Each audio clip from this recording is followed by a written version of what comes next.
Coming up on Locked On Dodgers, we've had a couple listeners ask us about a possibility of changing the playoff format to give more of an advantage to the better teams. We'll talk about that.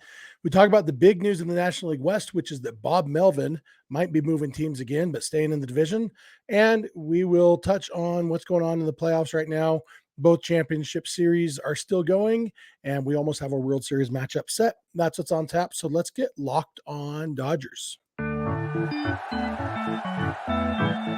You are Locked On Dodgers, your daily Los Angeles Dodgers podcast. Part of the Locked On Podcast Network, your team every day.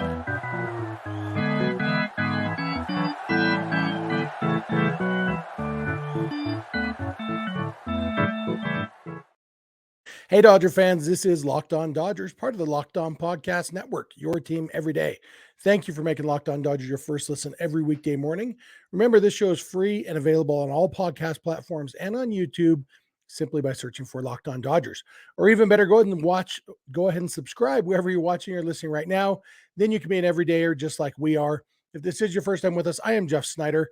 My co-host is Vince Samperio, but Vince is on a flight to Philadelphia as I'm recording this, and he's actually going to Philadelphia this time, not like I lied last week. Anyway, Vince and I are both lifelong Dodger fans, just like you are.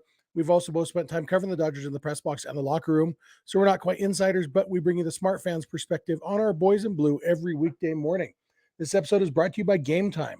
Download the Gametime app, create an account, and use code LOCKEDONMLB for $20 off your first purchase. Last-minute tickets, lowest price, guaranteed. And jumping right in, we got a lot to talk about today. There was big news in the National League West that we'll cover in the second segment about Bob Melvin.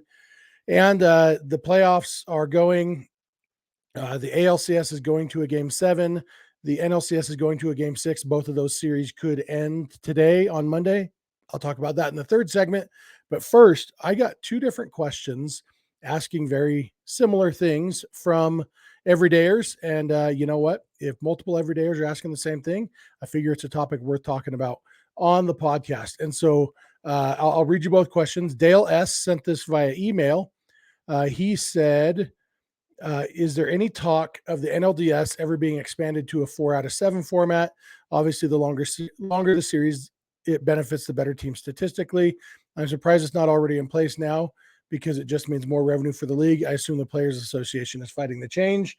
And then our buddy Gavin DeLuhosh on Twitter just on Sunday said, with how devalued the division title has become, do you think they should make the NLDS a best of 7 series? Probably something owners and league would like, but not MLBPA. And so, yeah, I mean, maybe Dale and Gavin are the same person. I've never seen them in the same room together, but they both had the same question. And it's a good question. And I do think there is a lot of value in lengthening the series. Back in the 80s, I know it went back and forth, but I know when I was a kid, the NLCS, which was back then the first round of the playoffs, was only a best of 5. And I think it was the mid 80s that they went to a best of 7 with the championship series. And then when they added the division series in the early 90s, early to mid 90s, it's always been a best of 5 so far. And as we know, the wild card used to be a 1 game, and now it's a best of 3. Realistically, I do think it's coming that the division series will expand to best of 7 and the wild card series will expand to best of 5. But I think 2 things would have to happen before that can happen. One of them is I think they would have to shorten the regular season, probably just back down to 154 games, which is what it always was through 1960. And then they extended it to 162 games when they did the first round of expansion. So it's been 162 games for my whole life, my parents' whole life. No, my parents were born before 1960. But anybody born in 1961 or later, it's been 162 games their whole lives. And that doesn't mean it has to stay that way. And if they're going to add more playoff games, if you figure if they extended the division series to best of 7 and the wild card series to best of 5, that potentially adds 4 more days to the postseason schedule. And we're already running into November all the time anyway. They've already been talking about shortening the regular season anyway, because the postseason goes so deep. And the big thing, the players would love to have a shorter regular season. They wouldn't love to get paid less. 8 games isn't a ton, but it's, 1/20th, which is 5% of the games that they're talking about cutting off. And, cutting off 5% of your income is not ideal for the players. And so if the players could cut the game down to 154 or cut the season down to 154 games without cutting their salaries by 5%, I think they'd totally be on board with that. They would love that. Ownership, of course, they're making less money on the regular season, but paying the same amount, they wouldn't love that idea. But that's where the extra playoff games could come in. And so it's something that would have to be collectively bargained between the union and Major League Baseball. But I think there's a possibility. And then the other thing that needs to happen first is expansion again, because right now it's already one of the big conversation points this postseason has been, is the current format unfair to teams that get the bye in the first round because they get cold? I don't know if 2 postseasons of data is enough to say one way or another whether it is the format, but there's definitely it's hinting that way at least. And so if they went to expansion, if they added 2 more teams, let's say Nashville and Salt Lake City. I'm choosing Salt Lake City because I've been told by my boss that our company would probably get season tickets if Salt Lake got a team, and that would be fun. I just hope it's an American League team. But anyway, that's neither here nor there. Say they added 2 more teams. Now you go to 4 divisions in each league, and maybe they do, and this is probably a topic for another day this offseason when we, just want to talk about crazy stuff. They may do extreme realignment at that point and go with the NBA style where you had an Eastern Conference and a Western Conference.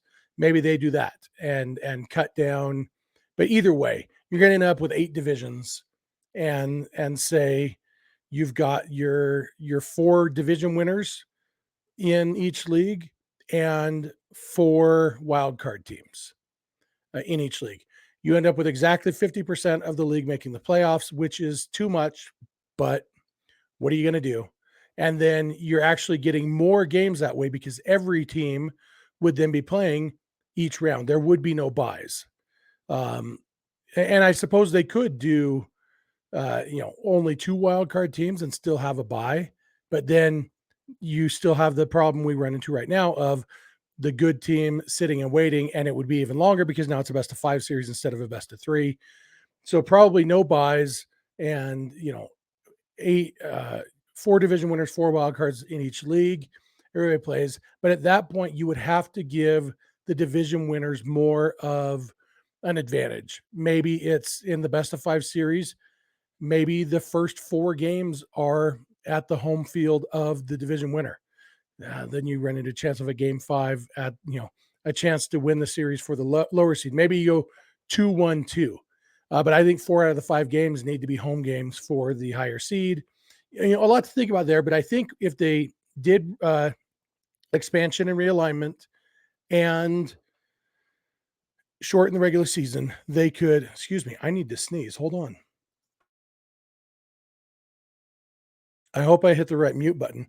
Anyway, that you could then make it work that it's a ton more postseason games because then you've got 4 wild card series in each league. Right now it's just 2 and they're best of 5. So you end up with a lot more postseason games, which would make ownership happy enough that they could probably justify still paying as much, even with the 5% shorter regular season. It would take a lot of negotiating and it would be a massive change. But it is kind of the direction we're going right now because as Gavin points out, the division title has been devalued. The regular season has been devalued. Major League Baseball has already committed to, we don't really care so much about the best team winning the World Series. We care about having a fun tournament in October and then having a champion at the end of that. And so, that's okay. So anyway, those are my thoughts on that. Love to hear your thoughts on that. I'm going to come back and I'm going to talk about Bob Melvin and interviewing for the Giants job. So thank you for making Locked On Dodgers your first listen every weekday morning. And please keep it Locked On Dodgers. This episode is brought to you by Gametime. Look, Gametime is the best way to buy tickets to whatever you want to go to. You want to go to a sporting event, a concert, a comedy show. Comedy show for me, I've told you guys this before. I went to see Nate Bargatze in Salt Lake City, my favorite comedian. I think he hosted Saturday Night Live this weekend. I haven't had a chance to watch it yet. So funny. Love that guy. And tickets were expensive because he is very popular, especially here in Utah. And I went to every third-party ticket buying site you can think of. All the ones you're thinking of right now, I checked them all. Gametime had the best prices. I knew they guaranteed the best prices, but they're not just making an empty guarantee. They really do. They gave me the best prices. I could see, exactly where my seats were going to be. It was a great experience. Really easy to do it in the app, and then boom, added them to my wallet on my phone and checked in at the arena. No problem. It was awesome.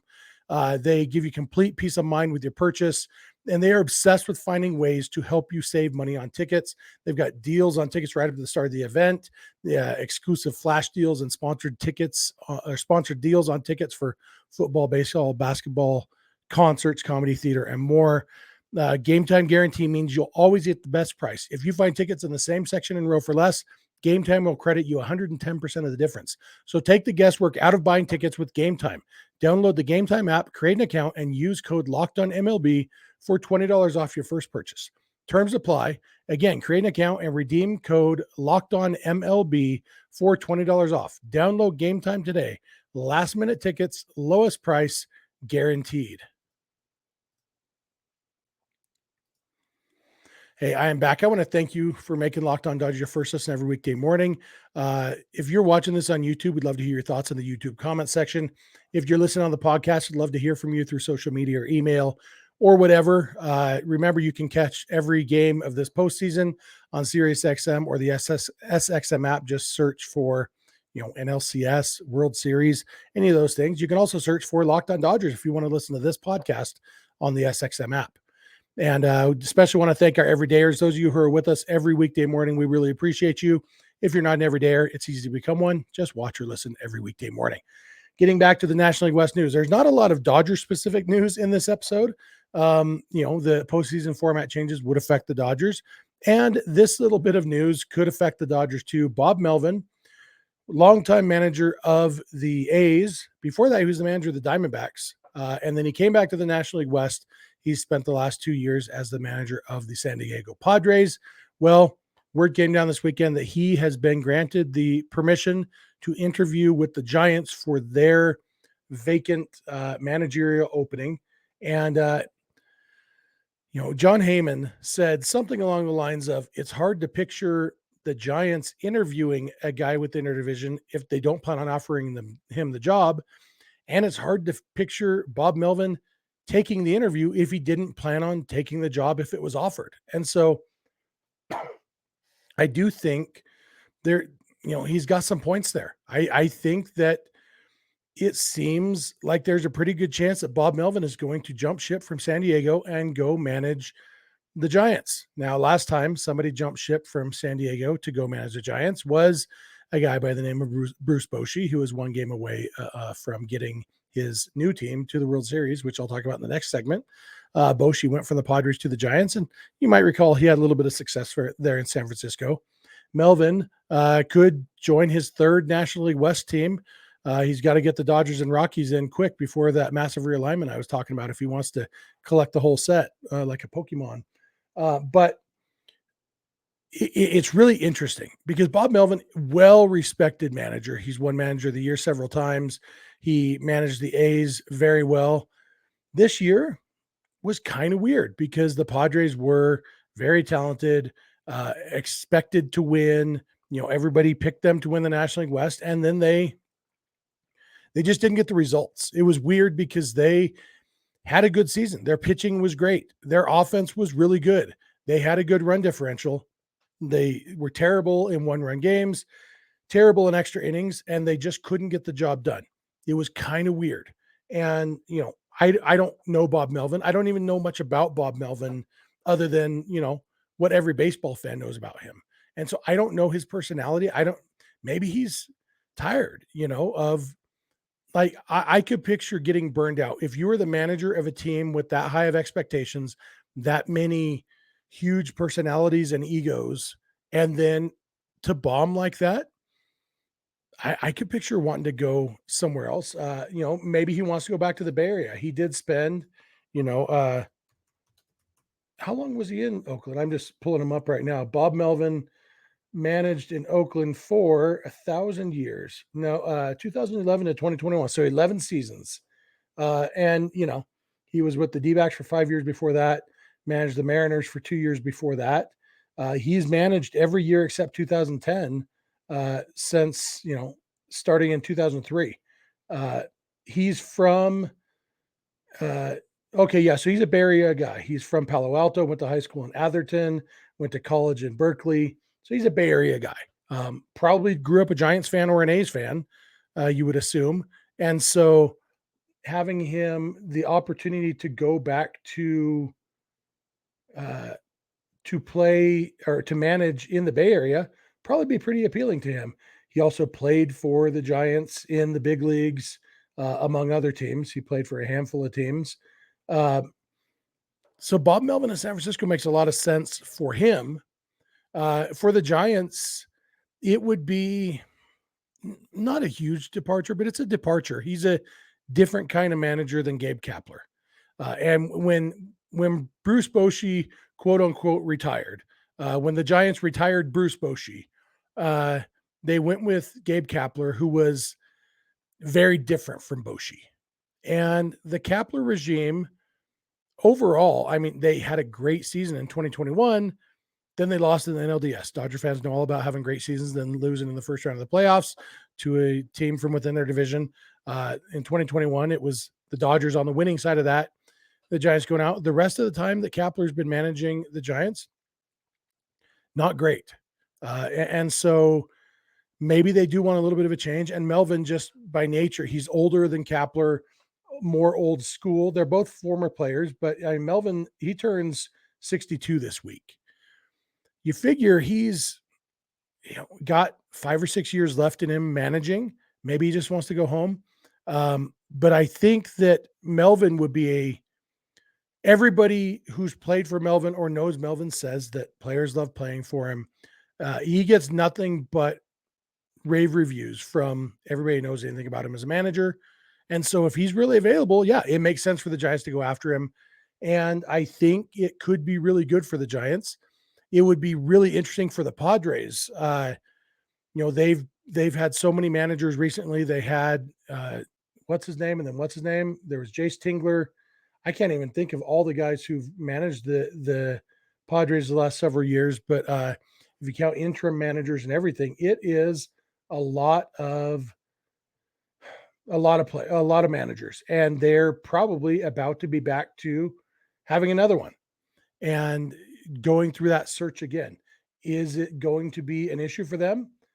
It seems like this could be an inflection point for the Padres, I think is the phrase, kind of a tipping point. They've got some big name free agents right now. Blake Snell could be leaving. Juan Soto just has 1 year left. And then do they go with, having to get another manager? So Melvin for 2 years, Jase Tingler for 2 years before that, Andy Green before that, plus Rod Barajas for 8 games as an interim manager in 2019. Back to Bud Black. That Pat Murphy took over for Bud Black in 2015. And so since 2015, they are on their 1, 2, 3, 4, 5, 6, 7. They've had 7 managers, about to go on 8 if Melvin leaves since 2015. That's almost one a year. And so maybe they get it right this time. I don't think they necessarily got it wrong with Melvin. I don't know what happened with that team, but it is an interesting situation for the Padres, who there's already been questions about, is their spending sustainable? Can the egos coexist, et cetera, et cetera. And the fact that they even let Melvin interview with the Giants kind of says maybe they were ready to move on from him. I don't know.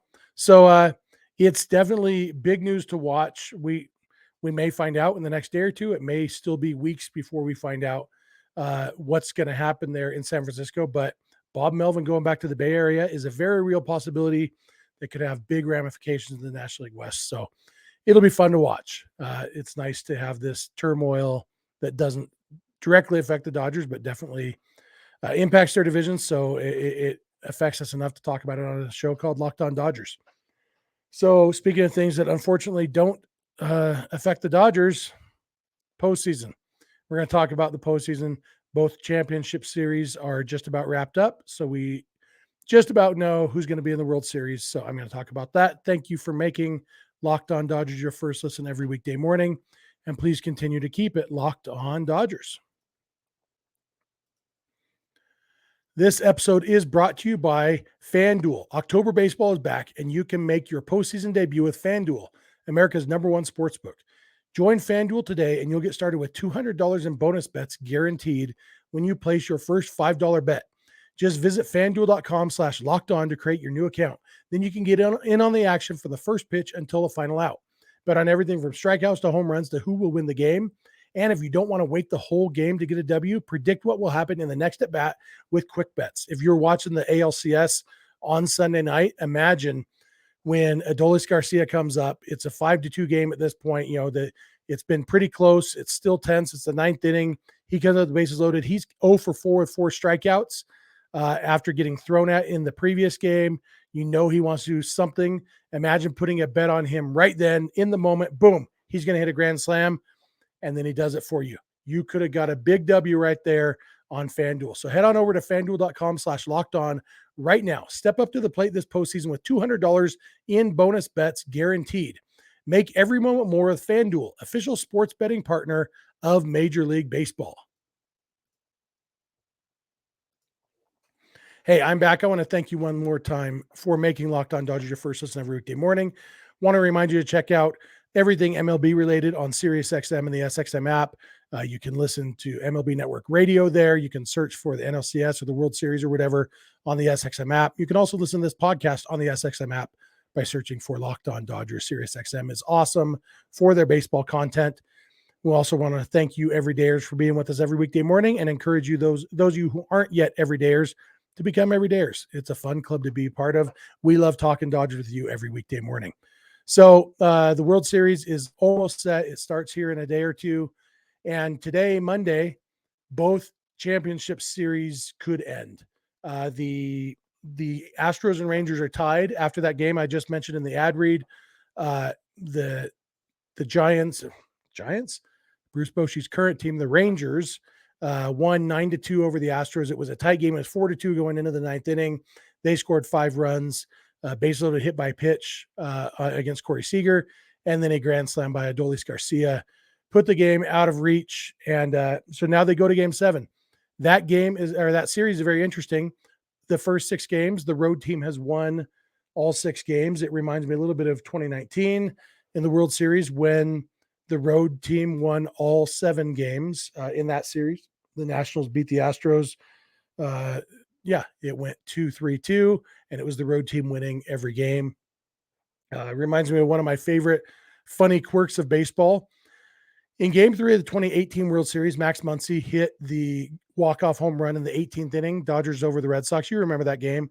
One of my favorite games I've ever been to. I was there with my 2 sons and my dad and my uncle. It was a lot of fun. My uncle's a Giants fan. He was just there because he loves baseball.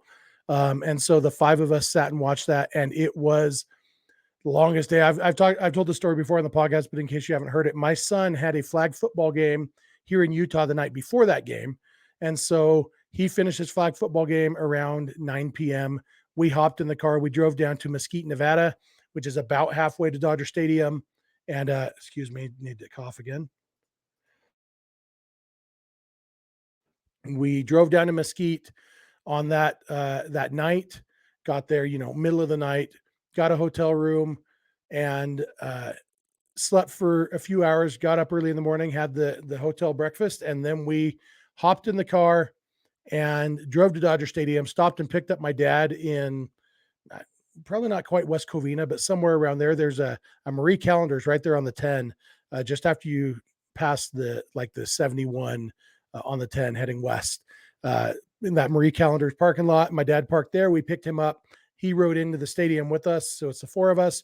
We get there 3 hours before game time because that's when they open the gates. And I'm a firm believer in spending every moment inside Dodger Stadium that I can. So we're there after driving all day. We're there for 3 hours before the game. And then the game lasts 7.5 hours, ends at like 2 or 2:30 in the morning on the walk-off homer by Muncy.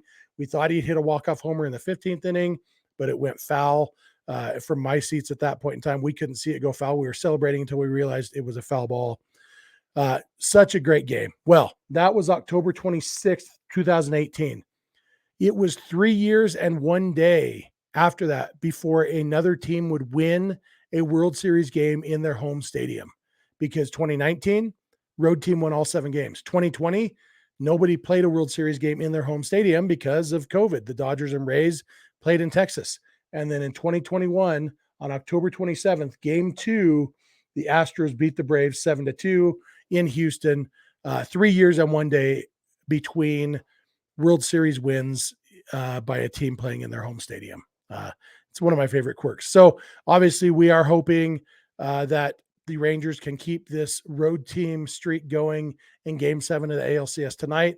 Max Scherzer takes the mound for the Rangers. He pooped the bed in his last start in this series.